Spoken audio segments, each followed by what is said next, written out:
Imagina que eu estou construindo uma rede social de alunos do CJRM e se você não sabe, CJRM é o meu treinamento fechado, focado em ensinar as pessoas a chegarem na fluência em JavaScript, ou seja, construir aplicações web com JavaScript puro, sem grandes dificuldades. E observa que eu tenho uma classe Student que constrói objetos que têm uma propriedade Name e uma propriedade Mail, e aqui abaixo eu tenho duas instâncias da classe Student, ou seja, dois objetos gerados por essa classe. Roger, você está usando constructor dentro da classe, sendo que você pode declarar uma propriedade pública sem usar o constructor. Sim, eu posso vir aqui e declarar uma propriedade name que recebe José, só que se eu declarar essa propriedade assim, eu não vou receber esse nome inserido como argumento da invocação da classe. É por isso que eu preciso do constructor nesse caso, para que esses valores inseridos como argumentos sejam recebidos nos parâmetros do constructor.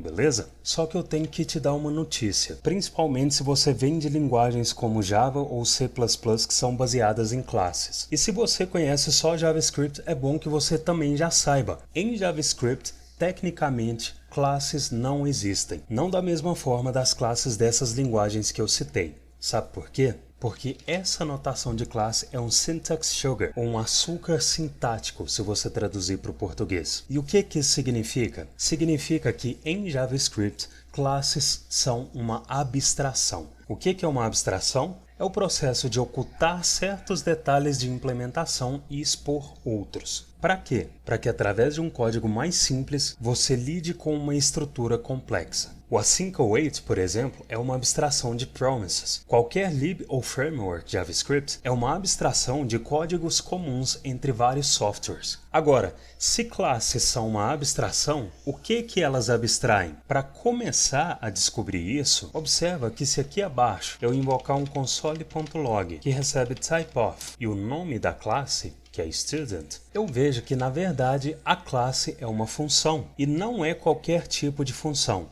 É uma função construtora, ou constructor function. Como assim? Eu vou comentar a declaração dessa classe e vou implementar um código sem o uso de classes que vai criar e setar um objeto. Como que eu faço isso? Uma das formas é declarando uma função construtora. Para criar uma função construtora que faz o mesmo que a classe student, eu vou inserir function student com S maiúsculo, vou fazer essa função receber um parâmetro name e um parâmetro email, e dentro dessa função, para setar as propriedades do objeto que essa função construtora está criando, eu vou inserir this.name recebe name e na linha abaixo this.email recebe email. O que vai acontecer aqui? Observa que antes das invocações dessa função construtora, o operador new foi declarado. O que o new faz? Ele faz o mesmo que ele faz quando é declarado antes da invocação de uma classe. Ele cria um novo objeto vazio, ele faz com que o this dentro da função construtora referencie esse novo objeto e ele faz com que essa invocação da função construtora retorne o novo objeto já com as propriedades setadas. Se no console.log eu inserir Gabriel Fialho como primeiro argumento e Breno Lemos como segundo, eu vejo os dois objetos que a função construtora criou. Roger, por que uma função construtora precisa ser declarada com a primeira letra maiúscula? Porque isso é uma convenção usada para distinguir uma função construtora de uma função comum. Quando você vê no código uma função com a primeira letra maiúscula, você bate o olho e já saca que ela é uma função construtora. É para isso que essa convenção é usada. Roger, uma função construtora precisa ser uma function declaration? Precisa, e eu vou te explicar por quê. Lembrando que function declaration é essa notação onde a palavra-chave function é usada. Se eu comentar essa function declaration e declarar ela como arrow function, então const student recebe uma arrow function com um parâmetro name, um parâmetro email, e dentro dessa função, se eu inserir uma propriedade this.name e não a name, que recebe name, e uma propriedade this.email, que recebe email, eu vejo um type error dizendo que a função não é um construtor. E por que não é um construtor? Porque o this dentro de uma arrow function não referencia o objeto que está sendo criado aqui. O this dentro de uma arrow function representa o this do escopo em que a arrow function foi declarada. Como assim?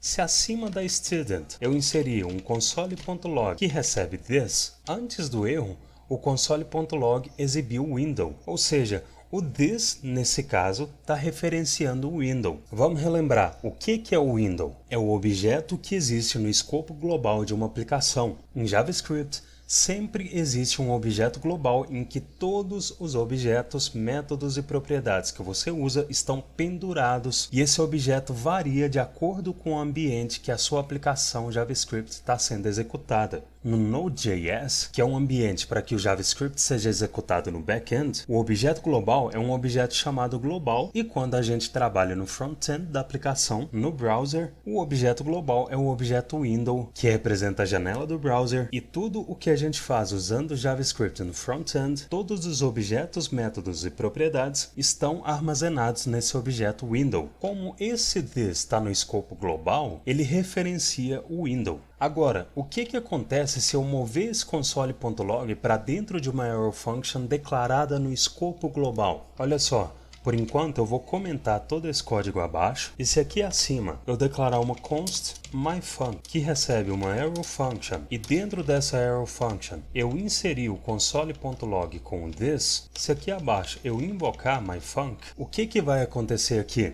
Lembra que eu disse que o this dentro de uma error function representa o this do escopo em que a error function foi declarada? Como essa error function foi declarada no escopo global, então esse this dentro da error function vai representar o this do escopo global. Qual é o this do escopo global? É o window, como a gente acabou de ver. Se eu olhar o console, eu vejo o window exibido. Por que eu estou te mostrando isso? Porque da mesma forma que esse this referencia o window, esse this dentro dessa error function também vai referenciar o window. Ou seja, ele não vai referenciar o objeto que eu estou tentando criar aqui através do new. Então é por isso que error functions não podem ser usadas como funções construtoras. Porque o this em error functions, ao invés de referenciar o objeto que eu estou tentando criar através do new, vai referenciar o this do escopo em que a error function foi declarada. Então agora que você já sabe por que error functions não podem ser declaradas como funções construtoras, eu vou remover essas error functions, vou descomentar a função construtora e agora eu quero checar se você realmente entendeu o comportamento do this em error functions. Olha só, se no final da student eu invocar um setTimeout que executa uma error functions após 1 segundo, ou seja, 1000 milissegundos, e se dentro dessa error function eu invocar um console.log que recebe this, 1 segundo depois que o app.js for carregado, qual valor esse this vai armazenar? Ele vai armazenar o objeto que o new está criando. Por quê? Porque o this dentro de uma error function armazena o this do escopo em que a error function foi declarada. Como essa error function foi declarada dentro do escopo da função construtora e como dentro do escopo da função construtora o this representa o objeto que a função está criando, esse this da error function também vai representar esse objeto. Se eu olhar o console, depois de 1 segundo o setTimeout é executado e o valor do this, que é o objeto, é exibido. Então a sacada aqui é você entender a definição que eu estou te dando do this em error functions. Definições são importantes, fica ligado nisso. Qual que é a definição? O this, dentro de uma error function, armazena o this do escopo em que a error function foi declarada. Vou te dar um último exemplo para você sacar de vez. Eu vou remover esse setTimeout, vou comentar essa função construtora, vou descomentar a classe e se abaixo do constructor eu inserir um método público usando uma error function, então myFunc recebe uma error function que retorna this, o que vai acontecer aqui? Esse this da error function vai referenciar o this do escopo em que a error function foi declarada. Quando você sair dessa aula, essa parada tem que estar cravada na sua mente. Em qual escopo essa error function foi declarada? Aqui no escopo da classe. E quem o this do escopo da classe referencia? Ele referencia o objeto que o new está criando. E como o this desse escopo referencia o objeto que o new está criando, e como a error function foi declarada nesse escopo, no escopo da classe, o this da error function referencia o this do escopo da classe, que é o objeto que a classe está criando. Ou seja, se nesses objetos eu encadear a invocação da myFunc, os objetos são exibidos no console. Então tudo isso foi só para explicar por que você não pode declarar funções construtoras com arrow functions. Eu vou comentar essa classe e descomentar a função construtora, e esse é o código executado por baixo dos panos quando você usa uma classe em JavaScript. Uma função construtora é o que realmente está criando e setando um objeto.